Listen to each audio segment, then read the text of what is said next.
We're now live. We're now live. Hi, everyone. Welcome back to another episode of Behind the Comic.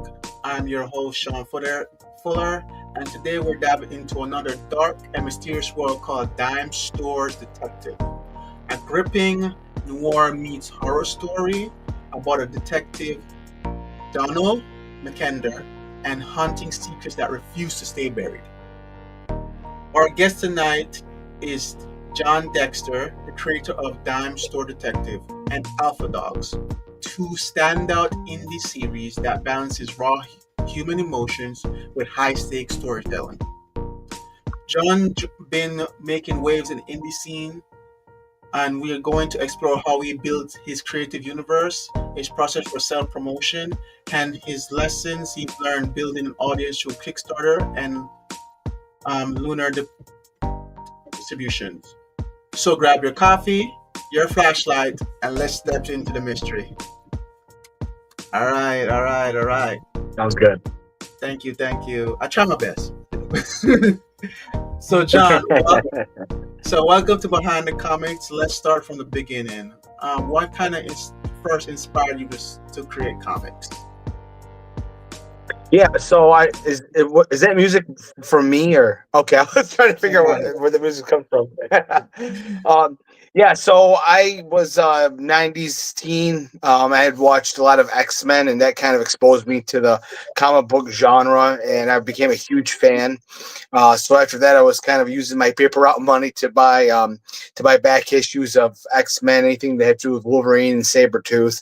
That kind of instilled in me my love of comic books when I was a teenager. You said Sabretooth. I've never seen someone highlight Sabretooth like that before.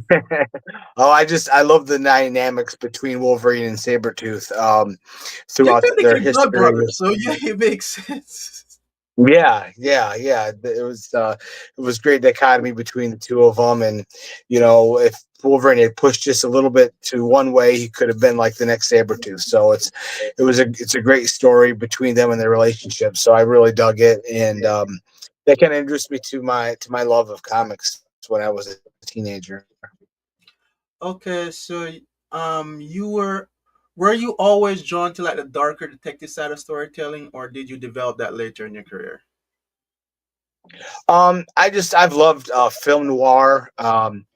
Mm. Old, gritty, hard boiled stories. Humphrey Bogart's Maltese Falcon, a lot of the '40s movies, and just the pulp magazines. I mean, I didn't really read them because a lot of them are, a little hokey, but they still had a lot of the aesthetics of the art really drew me in. And just the melodrama of that with a cop, and you'd have like a crazy scientist, or that '50s, '40s, '30s look to them. I always loved it. I was a big fan of Ed Wood. I don't know if you ever heard of that movie back in '94, the B movies and whatnot. So all that kind of resonated with me, and I'd always wanted to tell a detective mystery. I watched True Detective, LA Confidential. I Mm. loved those. So I wanted to kind of put my stamp on it. So what I did is I wrote that, and I wanted to do something different than anybody else. So there's a supernatural story to it. So it's not just your typical, detective mystery. It's got the supernatural element to it. So the story is about this detective Donald Mackinder in North Georgia, and around the Appalachian Mountains. He is a cop that's kind of the bane of the city hall and the department, where he goes out there and does the work. He doesn't kiss butt or anything like that, and he has a very history of his family who are former moonshiners back 40 years earlier. Yeah, they end up going to war with the Dixie Mafia, who are a real gang in the South, and they end Mhm. up this family of 5 generations of moonshiners that try to get pushed out. They try to push them out of their business, and they end up going to war with them. Well, the detective's father and uncle, 40 years earlier, end up going into this cave, hidden cave in the Appalachian Mountains. And in this cave is this evil being that's been trapped there for hundreds of years by the Cherokee. And the two brothers ignore the hieroglyphics on the inside the cave and release it. And the thing ends up possessing the detective's uncle 40 years earlier.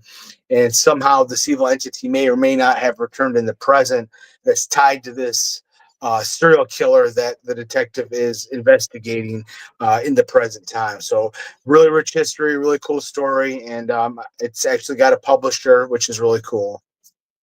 So there's a lot to digest right there, right? Because this Yeah, is there is. because when I just listened to it, I heard a lot of like the Appalachian Mountains, for example. That's like Mhm. Pennsylvania, like that. And then you're talking about Dixie gangs and stuff like that. So it's like I'm like I know these names, like Yeah, yeah, yeah. and then you talk about Noir as an art style, and Hmm. that's a very I would because I want to say recently, I want to say this year, I kind of dove down in kind of different art styles, and that one kind of piqued my interest. Yeah. And I was like, I don't get it, but it's kind of cool. I like the lines and Mhm. everything that goes with it. So it's Yeah, it's it's got its own so look. it has a very nice look. So Hmm. thanks for giving us that backstory, right? And we're going to break down a lot of stuff in terms of the process. You've been steady building your name in the indie comic scene. What was your journey as an independent creator look like so far? A lot of hard work. I wouldn't How recommend long? to anybody Actually, that's unless a you very want to good question. put How the long you work been in. at it? How long have How you long been at it? have Go ahead. oh boy. So I did my first indie comic. Oh, it was well over 10 years ago. It was a total disaster. I ended up just saying I'm not doing this anymore. It was just a big disaster, and then I could help myself. I just love writing, and I love indie comics. That I in 2021 I released Alpha Dogs issue 1 on Kickstarter, and it's kind of built from there. And then I brought in my other title, Dime Detective. So I'm kind of going back and forth. I have a single Mm, issue of one comic I wrote called Space Cruise, and I wrote that many years ago.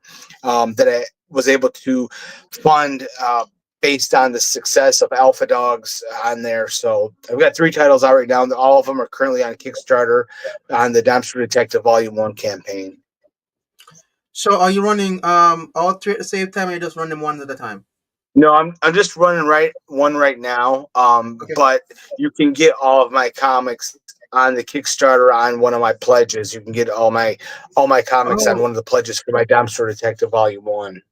okay, okay. That's a good way of kind of giving people access to the bundle.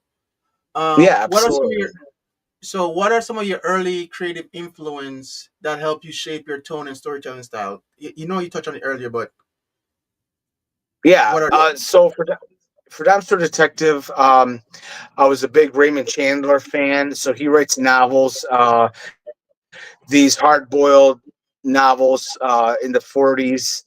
I just love the way he writes. And again, I wanted to kind of write a detective story that was kind of like somebody similar to one of his characters, where they were kind of, went against the grain and didn't follow procedures. Now, his stories, it's a private investigator, but I just loved his dialogue, the way his detective spoke. And so that was influenced Raymond Chandler stories.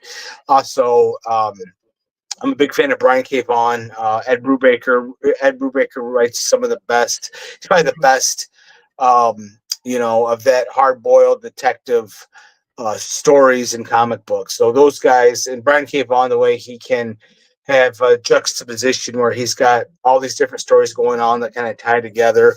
He also wrote Lost, which you could obviously tell in his work.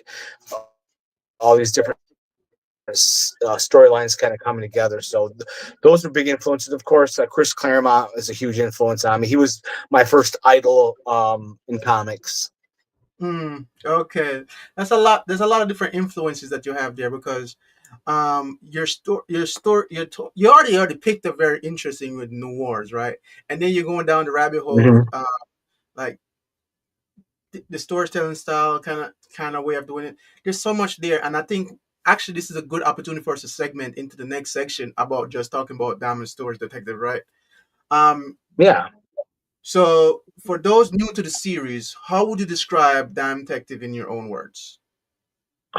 Yeah, so Dumpster Detective is a supernatural thriller mixed in with the mystery that spans 40 years. We go back and forth in the story. So whenever it's in color, it's in the present when the detective Mackinder is on a hunt for a serial killer.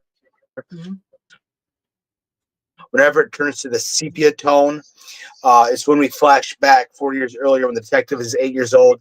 And as I said, his father and uncle are these moonshiners in North Georgia. They're kind of feared and respected in the county. They end up having to do battle with the Dixie Mafia, which, like again, was a real gang of hitmen. They drug runners. They did everything bad you could possibly do.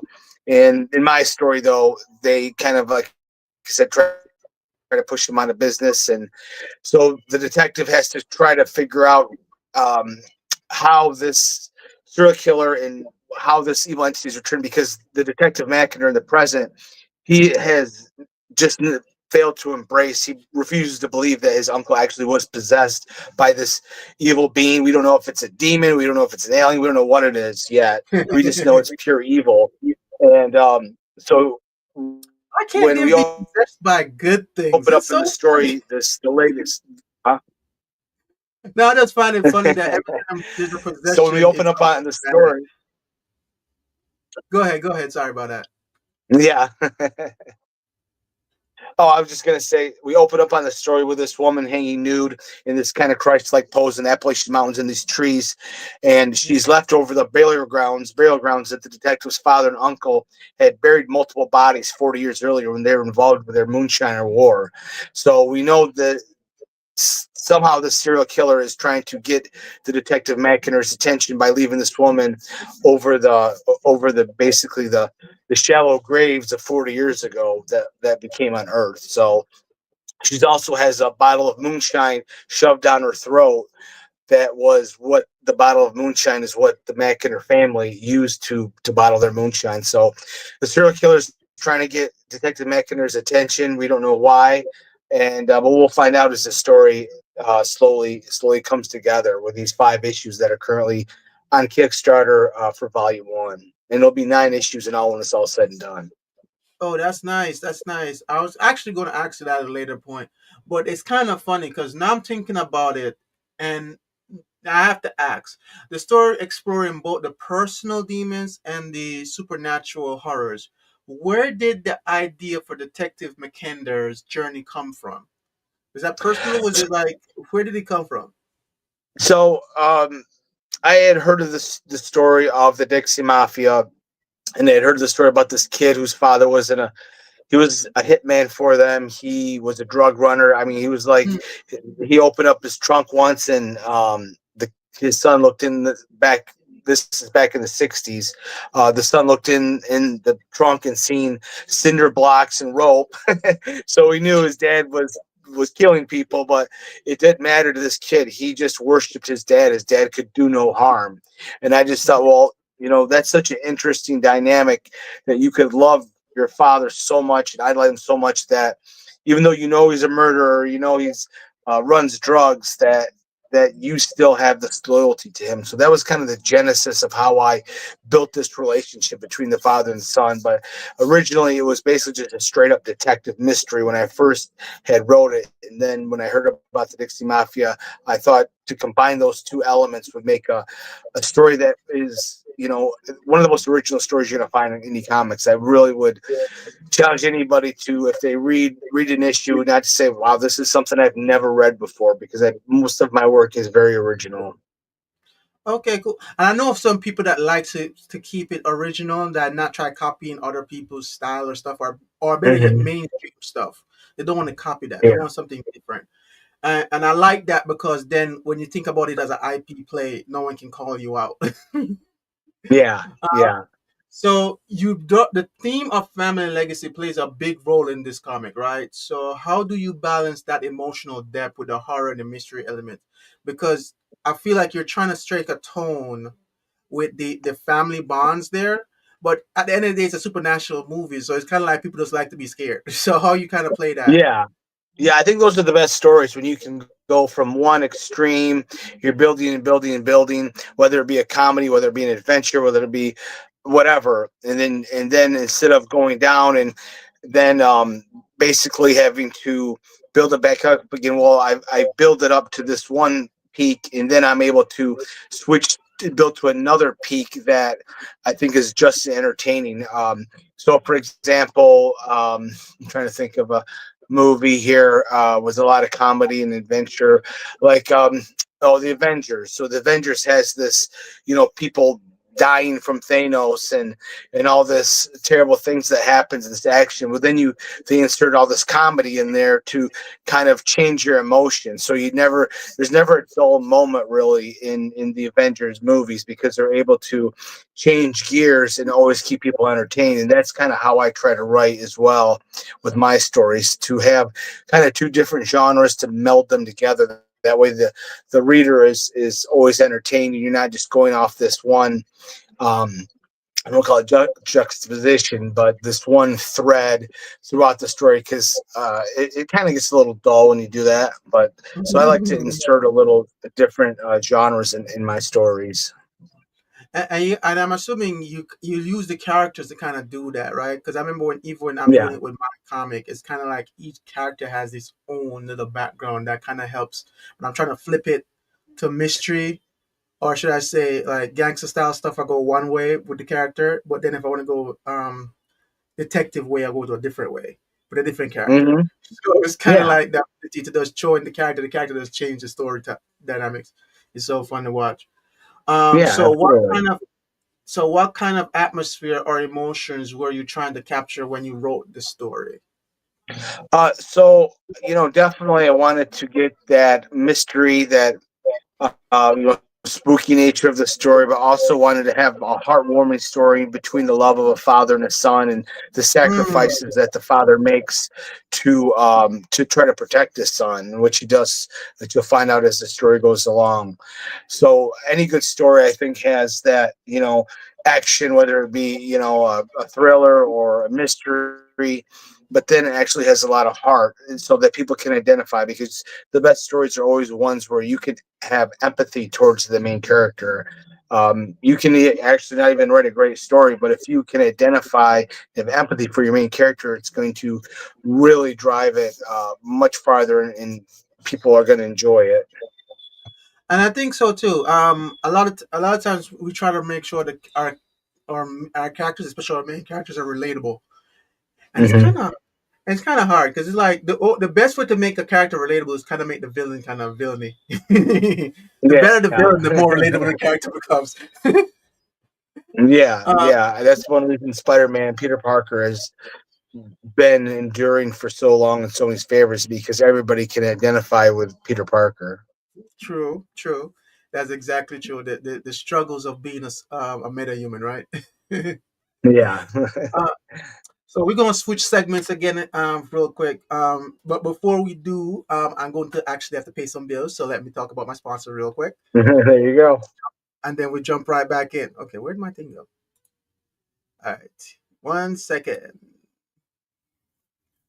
Uh, This video is sponsored by MyComic.ai, the first of its kind platform built to solve real struggles comic creators like us face. If you've ever felt stuck trying to make consistent sales from your work, this is your solution. MyComic.ai helps you turn your comic into a real business and grow it into a full-time income stream. Check it out today at MyComic.ai. and with that, we're back. All right, everyone. Thank you very much. As you have you been here before? You kind of used to my ads, so you get over it. It's like we Hey, you gotta gotta pay pay bills. the bills. All right, so I do appreciate the opportunity. We've been having a great talk thus far, and now we get to talk to the second section where we actually get to talk about the process of creating. So let's talk process, right? Okay. So when you're developing your series like Dime Store Detective, where do you start? Characters, themes, visuals? How you kind of get started when you're getting your process going? Oh, it's usually just I usually start, some idea will come to me, and then I'll just usually just develop that idea for a while. But early on, you got to have a theme. So your theme is kind of helps what guide you in the direction of the story. So usually I have an idea, and I'll have to say, okay, what am I trying to say? So that's one of the questions. You got to say, well, what am I trying to say? And then you go from there, and then you can kind of build your story around what the theme is and what you're trying to say in the story. Because if you don't have a theme, you're really kind of you're not going to get very many readers, I don't think, or at least not any too many returning readers, because you have to have something, whatever it is you're trying to say, and you don't even have to really believe in what you're trying to say. You just, you have to have um, this theme to tie all the story together. Okay, okay. So, so this brings up to the next topic, right? Because now you talk. I feel like you're coming from the writer's perspective. So that brings up to the next section of what does collaboration looks like with you. For example, how do you find and work with your creative team, like your artists, your colorists, your letters? How you kind of go through that process? And So do I you have just those did a. people? Do I'm you have sorry. those people on your team? I was going to say first, do you have those kind of people on your team? And question, how do you kind of find them and work? Not so much. It's just me. But I hire the artist. I hire the colorist in the letter. I hire them, so Hmm. I don't really have much collaboration with anybody other than they'll send me their pages, and I kind of go through it and say, hey, this is good. I've got a perfect example today. They sent me some sketch pages, and he had a guy using both hands to push the door open, and I said, well, most people don't really use two hands to push the door because the character is trying to escape in a hurry. This is for Dexter Detective. He's trying to get out in a hurry, and he used both hands. I said, well, people don't really use both hands to push out the door. And then the artist was like, well, I'm trying to show that he's just afraid and trying to get out as soon as possible. So he's using two hands. And I thought, you know what, you're right. That does sound better. So it is a collaborative effort. You kind of give and take, and you always should never have an ego, and always listen to the best ideas. So if somebody has a better idea, I definitely take into consideration, especially if there's two of them, like the letter and the artist. It's such You're trying to push. and you kind of bring up a good idea, right? Because you're right. There people now, because now when I think about someone using two hands to push open the door, I mostly think is either they're rushing or they're trying to scan the entire room at the same time, right? Unless they Yeah. were running, then I expect them to tackle the door. So Yeah, well, he's running. He's running. He's trying to get yeah, away. Uh, yeah. so So yeah. So yes, I it's went a with very their idea. interesting way to say that. So yeah, and you're right. Taking input from your artists to kind of understand what they're trying to get across is so important because you want to make sure the tone and the tone that you're trying to manage from each scene carries out, and that's Hmm. not what you do when you have big abrupt changes in movement. That's the Yeah, best way to say absolutely. it. I wish I could call myself. I'm no longer an artist. I haven't drawn in a long time. But it's like the concept of how movement affects continue. No, I call it continuum of movement affects the way the story feels. Hmm. Is very interesting because when I talk to very experienced drawers, that's Hmm. kind of what lets me know that this person know what they're doing because Yeah. they carry it through multiple panels to the point you're like, oh, you saw the entire thing. Yeah, yeah, yeah. It's definitely an art form. So hopefully you get a good artist. So you're running a successful Kickstarter campaign. What have you learned about audience building and in community engagement through crowdfunding? And you want me to bring up your crowdfunding funding while we do that? Sure, sure. Uh, let's add to the state. Okay, add to the state. Wait, let's go. You can start. I'll bring it up eventually. Oh, okay. What was the question again? Sorry. I was asking you. You run successful Kickstarter campaigns before, so what is it like Oh, to? yeah, yeah. So really, you got to get a lot of followers. I would say you want to have at least 5,000 friends or followers on your socials, at least that, because it's really a numbers game. You know, if you send an email to 1,000 people, well, 10 might answer it. You know what I mean? So you want to have as many people and get along pre-launch before you launch to try to get as many followers as possible to do it, because like I said, I've got 44 right now. I talk about it every day, post on my social images, the trailers and stuff. So it's definitely difficult because, like I said, I think it's like a 1% of people that are following you or on your email list actually back your project. So it's really a numbers game to get as many as possible. I go to Comic Cons. I was just at one this weekend to try to get an email list. That's very important to get as many subscribers as possible. So in the hopes of them backing your project, and then get on shows like yours to talk about it. Exactly. And so right now we're just taking a look at the campaign, right? And we're looking at all the story, the stuff. You want me to play a video? I can actually go ahead and play the video if you don't Sure, mind. yeah, it's a great video. All right, got it. And I'm turning the value, just making sure that you have these. Hmm. All right, let's make play because it looks cool.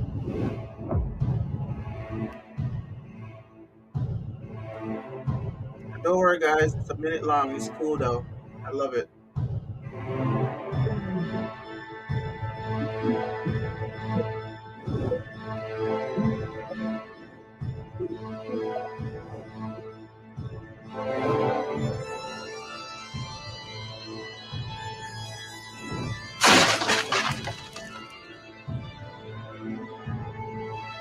So you brought up the time when you said when it's colored, it's the present, but when it's like this is what you mean is in the past.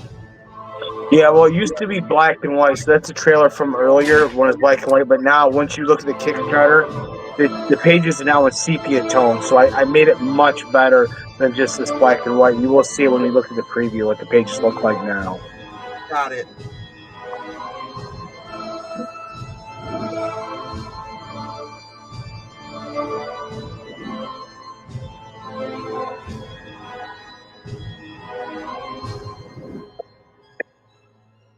Hmm.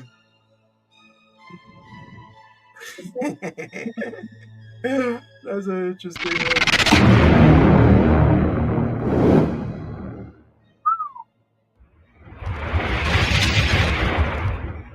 That's epic, and I like all this.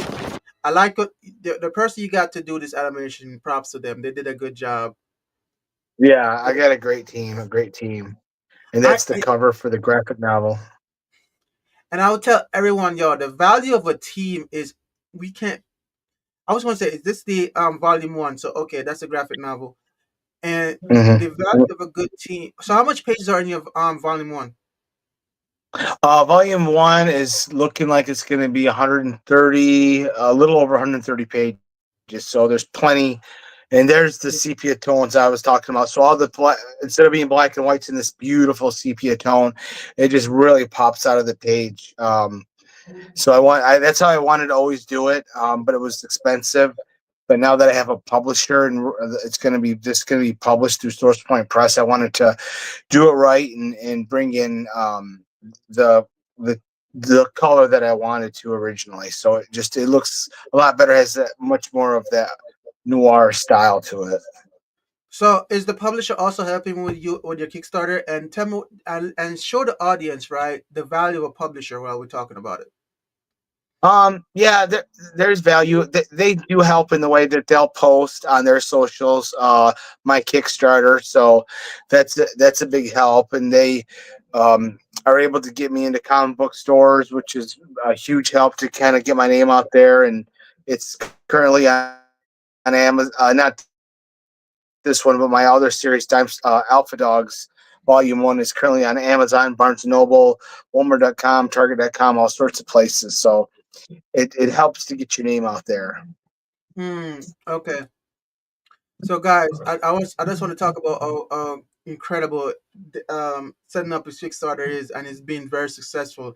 He's literally only he's almost there. It's literally under $200 to get to the end of this Kickstarter, and he has 17 days to go. So I know you're gonna get it. Yeah, yep. Every little bit helps. So yeah, hopefully you can get there soon. I like I said, if anybody out there is watching, I would suggest to go check it out. Look at the pages, and you can also go back and look at old Kickstarters, the trailers for some of the other ones that I've done for Dumpster Detective, and I can just about promise you'll get excited about it. And like I said, it's a great story. It's very difficult to get signed by a publisher, so the fact that it's got a publisher is a testament that it is a good story. Okay, cool. So and and I'm loving it. So Alpha Dog is getting a lot of attraction and now it's on Lunar Distribution. What's that experience Yeah. been like, and what advice would you give creators looking to make that kind of leap? Yeah, well, first I would ask anybody if you're out there to go to your local comic book store and ask them to pre-order Alpha Dogs issue 1 through Lunar. That way I can help build it and get it into stores, because it's very difficult, to call constantly and email to comic shops asking to order it. There's so many of them, but that's what you got to do to be a success. So it's been great. It like I said, right now it's in pre-order, so you can pre-order it now. I don't know, how many it's going to get ordered yet or anything like that, because it's still in the early stages. So hopefully it gets a lot of pre-orders, and we'll see what happens. Okay, cool. And I'm just checking again. So you're between Diamond Store Detective and Alpha Dogs.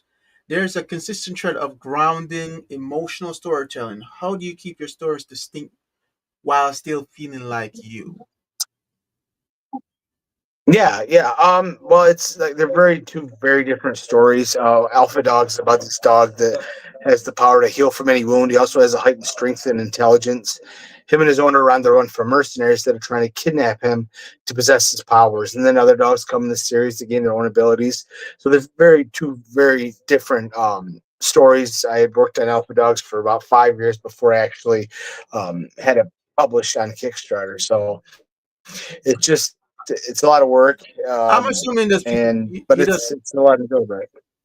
yeah, and I'm assuming you just especially with Kickstarter, you just got used to other people trying to spam you to try to get you to kind of sign up with them and stuff too. So you just got past that, because that's a consistent team I see recently with people that are spamming you like, Yeah, oh, I'm like, dude, no.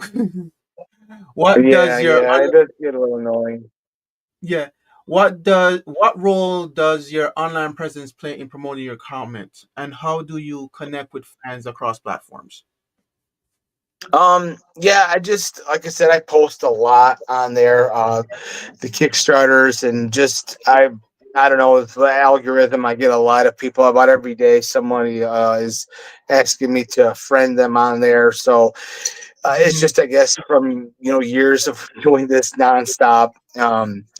And then I'm able to go to Comic Cons and talk to people that have backed it, and hopefully make some connections that way. And through posting things, you just don't want to post your Kickstarter, because then it's spamming people, like you said. So I try to include other things in there to try to um, make connections with people, and that usually funny things that I find. Okay, so what can your readers expect next in both terms of upcoming issues as well as future projects you're developing? Yeah. So after Dumpster Detective, then I'm not going to be doing anything again for Kickstarter until February, when I launched Alpha Dogs issue 6. Then after that, Hmm. it'll be Dumpster issue 6. So I'm going back and forth. My goal is to get at least 4 Kickstarters for those two in 2026. That way, in 2027, at the end of that, I'll have finished those 2 stories. That's my goal. We'll see what Okay. happens, and then in 2028 is when I come out with the graphic novels for those. So, and then start another series. So it's all planned out. I mean, hopefully, if I'm You have a really fortunate, process. Yeah.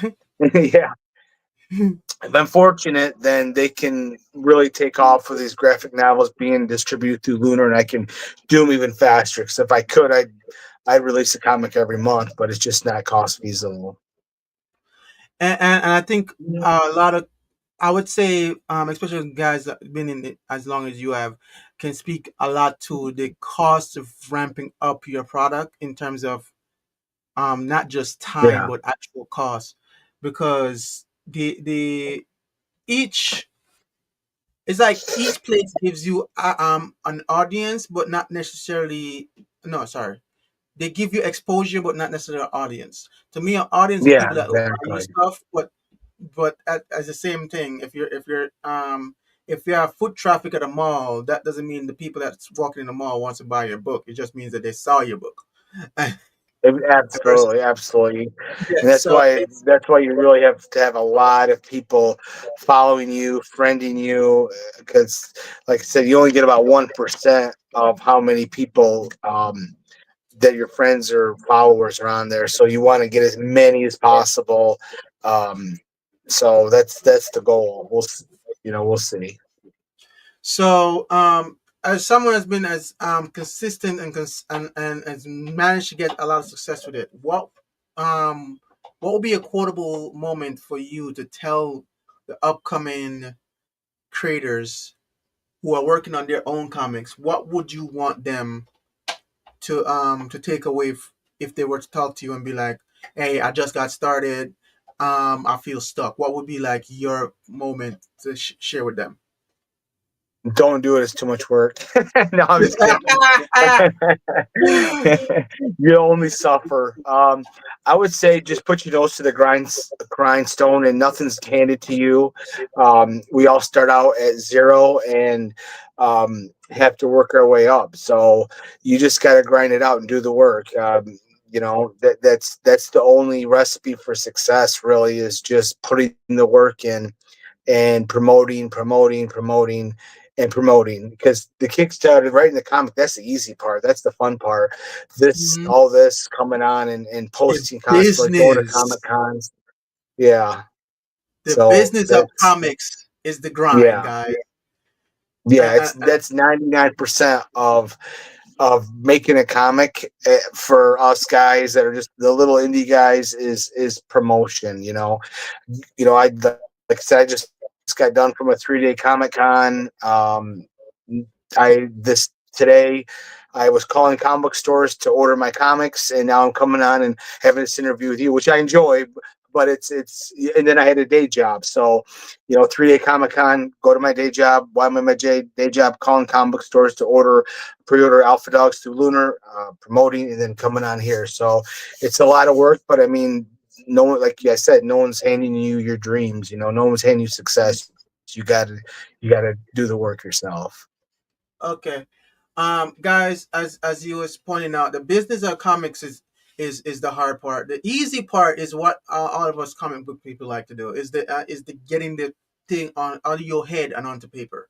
That's the fun part. Hmm. I swear, no Yeah. one no that I will not take that from anybody. How fun it is to actually have an idea and then see it on paper. Or if you're a film major and you have your idea in your head and you'll see it in film, it's the most exhilarating feeling you have.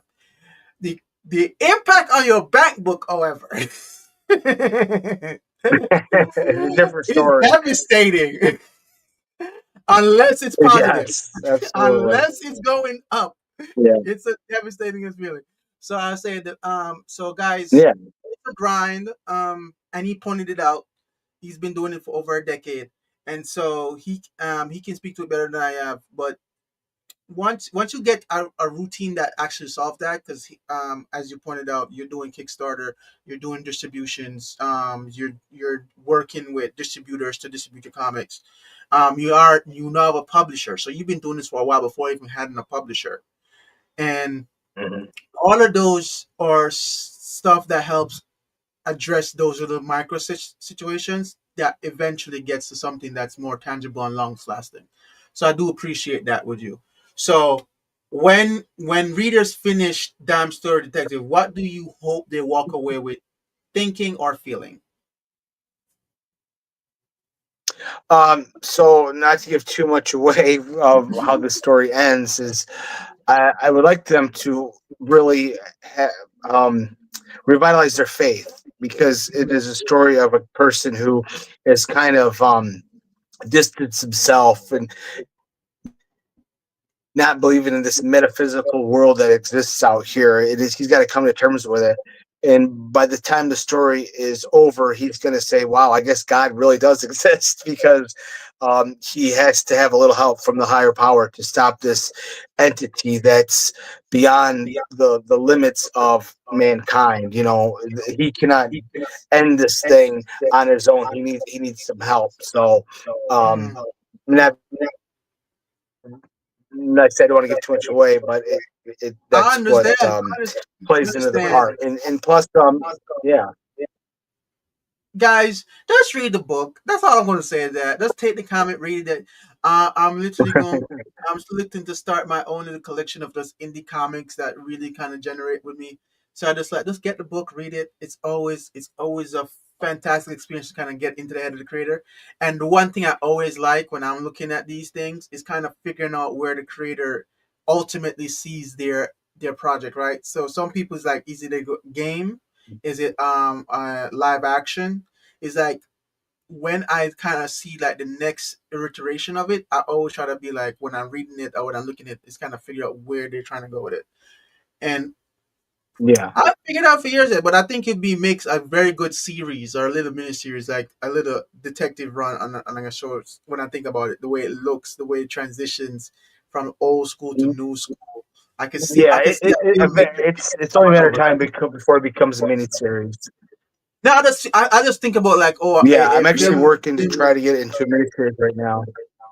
See, I'm too good at this. I am too good at this. All right, so finally, where can people support your comment, follow your journey, and back your Kickstarter? Where can they find it? Yeah, so if you go to Kickstarter and write Dime Store Detective, or if you type in my name, Jon Dexter, JONDXTR, you'll find my Kickstarter. I'm also on all the socials, Jon Dexter on Facebook. I also have Jon Dexter Comics Group on Facebook. I'm on X at Real Alpha Dogs. I'm on Instagram at Alpha underscore dogs underscore comic. Because when I first started, I didn't think I'd be able to, I didn't even know if I'd get Alpha Dogs funded. So I made on my socials Alpha Dogs because I didn't know what was going to happen. So that's how I made. I wish I would have done it Jon Dexter instead of that, because now I've got more comics I'm doing. But that's so you can find me. So yeah, It's trust me. I understand what you're saying. It's just switching the name of the URLs, and hopefully people don't forget it. yeah, Because yeah, yeah. I do that myself. I was like, I started off making a item for my comic, and then I realized as I want to do more comics, it's very hard to kind of create different identities online for your comics. Yeah, It's yeah. Well, I'm an old guy, so I don't know how to do any of that stuff. It's all right. It's all good. I'm IT, so I figure this out every day of my life. Anyway, John, it's been a fantastic conversation. I do appreciate Dime Store Detective hits that perfect balance of mystery, horror, and humanity that really sticks with you. For everyone watching, make sure you check out Dime Store Detective on Kickstarter and grab Alpha Dogs Volume 1, now available on Lunar Distribution. I'm Sean Fuller, creator of Apollo's Run, the host of Behind the Comics, and brought to you by MyComic.ai, helping comic book creators grow, analyze, and monetize their work.